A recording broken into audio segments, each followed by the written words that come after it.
السلام علیکم۔ Second year, آج ہم پڑھیں گے ہماری کتاب کی تحریر جو کہ بیگم اختر ریاض الدین کے سفر نامے کا اقتباس ہے، دھنک پر قدم۔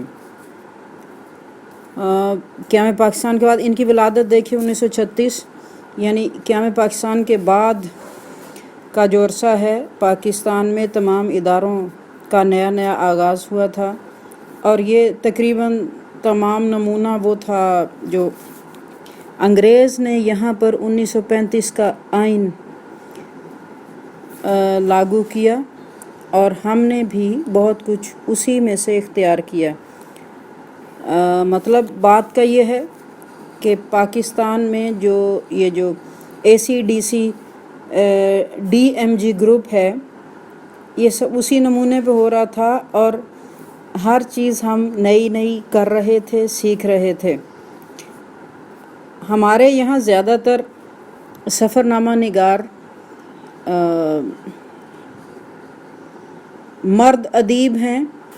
بیگم اختر ریاض الدین ایک اس میں اضافہ ہے، ایک خوشکن ہوا کا جھونکا ہے، اور یہ ان کے سفروں کا سبب جو انہوں نے بیرون ملک کیے کہ ان کے میاں DMG گروپ سے تعلق رکھتے تھے۔ عوام کی نسبت ان لوگوں کو زیادہ مواقع ملتے ہیں اس قسم کے، کیونکہ بجٹ سرکاری ہوتا ہے۔ خیر، یہ سفر نامہ بہت ہی خوبصورت ہے اگر کوئی اس کو سمجھے۔ مطلب سوچ، انداز، الفاظ، یہ عام سطح سے تھوڑا سا آگے کی بات ہے، تو اس سے لطف اندوز ہونے کے لیے اس کو سمجھنا ضروری ہے، تب کی بات ہے۔ تو بچوں کے لحاظ سے تھوڑا سا مشکل ہے، بہرحال ہم اس مشکل کو آسان کرنے کی کوشش کرتے ہیں۔ دنیا کے حسین سفر ہمیشہ مجھ پر مسلط رہے ہیں۔ مسلط کا مطلب ہم یہاں کریں گے طاری رہے ہیں، یعنی میرے دل و دماغ کو اس چیز نے گھیرے رکھا۔ اچھا، اتنے لمبے ہوائی سفر کا ڈر،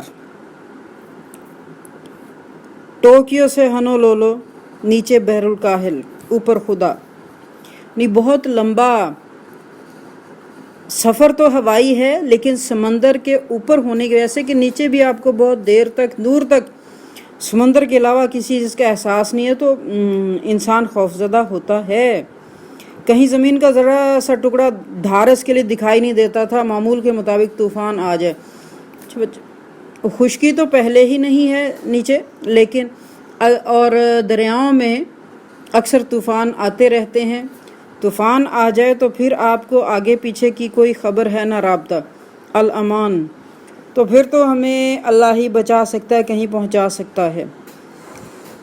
ایک انسانی فطرت ہے، نفسیات ہے کہ خوف یا پریشانی میں سب سے پہلے وہ شاید پیٹ ہی میں داخل ہو کے گھومنا شروع کر دیتی ہے، پیٹ میں ہول اٹھے۔ میرے میاں 3 مہینے پہلے جا چکے تھے۔ اب میاں صاحب جانے کے بعد ان کو بلانے کا بندوبست کر رہے ہیں۔ مراجعت ناممکن تھی۔ مراجعت واپسی ہے، یہاں اس کا مطلب یہ ہے کہ ارادے کی واپسی، کہ میں اب یہ پروگرام ختم نہیں کر سکتی تھی، مجھے باہر صورت جانا تھا کیونکہ میرا شوہر پہلے سے وہاں تھا۔ اوکھلی میں سر دیا، دھمکوں سے کیا ڈرنا۔ جس کام کو ہم شروع کرتے ہیں اس کے جو بھی نتائج آئیں گے وہ تو پھر اس کا حصہ ہیں۔ بوریا بستر باندھا، گھر سمیٹ کر گیراج میں بند کیا۔ تو جو عام طور پہ سفر کرتے ہیں ان کو مہارت ہو جاتی ہے کہ کس طرح سے پیچھے چھوڑنا ہے، کیا کچھ ساتھ لے کے جانا ہے، اور وہ بڑی جلدی سے یہ 2 قسم کی تیاری کر لیتے ہیں۔ گھر سمیٹنے میں طاق ماہر ہو گئی ہوں، پل بھر میں گٹھڑی باندھ کر الگ کرتی ہوں، یہ لے جانے والا سامان ہے۔ چھوٹی بیٹی کالج کے پہلے سال میں تھی، 7 ہولی۔ بڑی 2 بچیوں کے BA کے امتحان تھے، 2.5 مہینے بعد آنا تھا، یعنی میاں کے بعد یہ جا رہی ہیں، پھر وقفے کے بعد 2 بیٹیوں نے آنا تھا۔ کراچی پہنچ کر BOAC کا ٹکٹ بک کروایا، یعنی ریزرویشن کروائی۔ یہ برٹش ایئر ویز ہے۔ اس غریب لائن سے اگر جانا تو 24 گھنٹے کی گنجائش رکھنی چاہیے۔ مطلب اس کی ایک نمایاں خصوصیت یہ تھی کہ کبھی بروقت نہیں آئی تھی، اور اکثر پورے ایک دن کا فرق پڑ جاتا تھا آنے میں. 26 کو جانا 25 کی سیٹ بک کراؤ. یہ 1440 منٹ سے کم لیٹ ہونا کثرت سے شان سمجھتی ہے. یعنی یہ اس کی بے عزتی ہے کہ یہ جلدی آ جائے یا پورے ایک دن لیٹ نہ ہو. لیکن میں ہمیشہ اسی کمپنی کو چنتی ہوں کیونکہ اس کی نشست آرام دہ. اچھا اب دیکھیے برٹش ایئر ویز انگریز کی یہ ہوائی کمپنی ہے اور انگریز اپنے تہذیب ادب آداب کی وجہ سے پوری دنیا میں سب سے آگے ہے.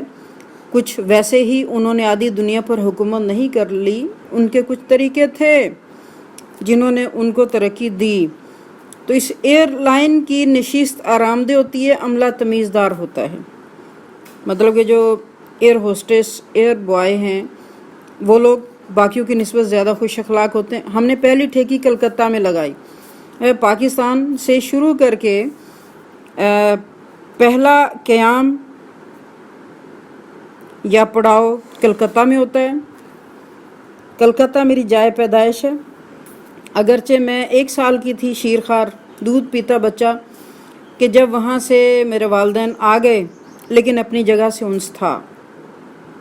یہ مطلب ہماری فطرت کا حصہ ہے، اپنی جگہ سے پیار ہوتا ہے، اور میرے جذبات نے مجھے ہمیشہ دھکے کھلوائے.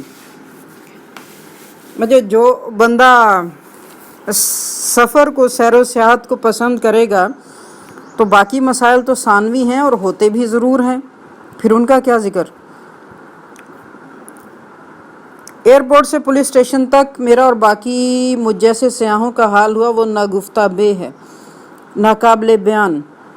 انڈیا میں پاکستانی مسلمانوں کے داخل ہوتے ہی ان کے ساتھ جو ان کا رویہ ہوتا ہے، یوں لگتا ہے کہ جیسے ہم مجرم ہیں.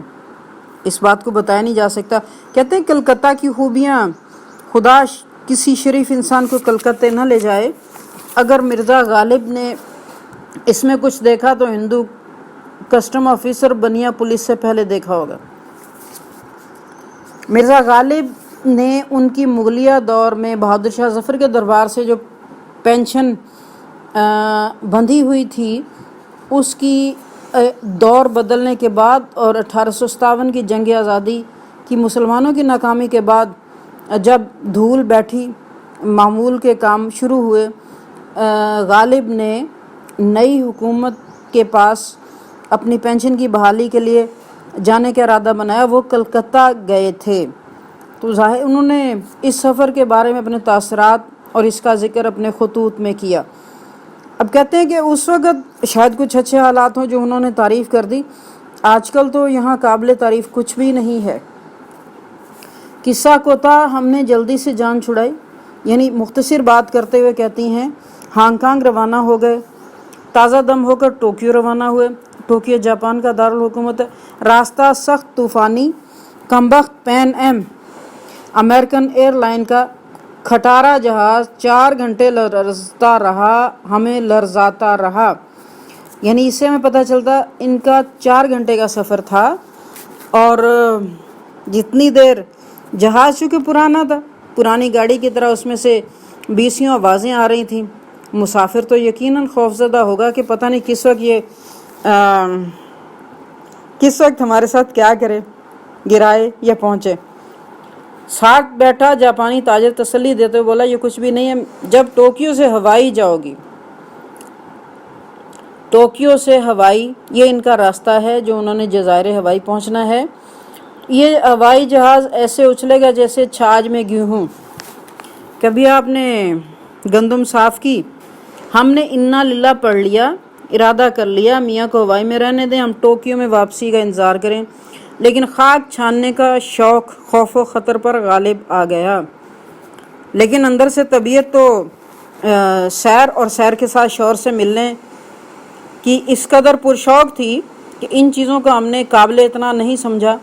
اور پھر ان کے ایک تعلق دار جنرل شیخ بیگم شیخ کی خاطر و مدارات کا مزہ چکھ کر 2 دن ٹوکیو میں ٹھہرے. جل تو جلال تو، یہ سنا ہوگا آپ نے بچوں کو، آئی بلا کو ٹال تو، کہ جو ہو سو ہو، ہم نے جانا تو ہے. جاپان ایئر لائنز میں بیٹھ گئے.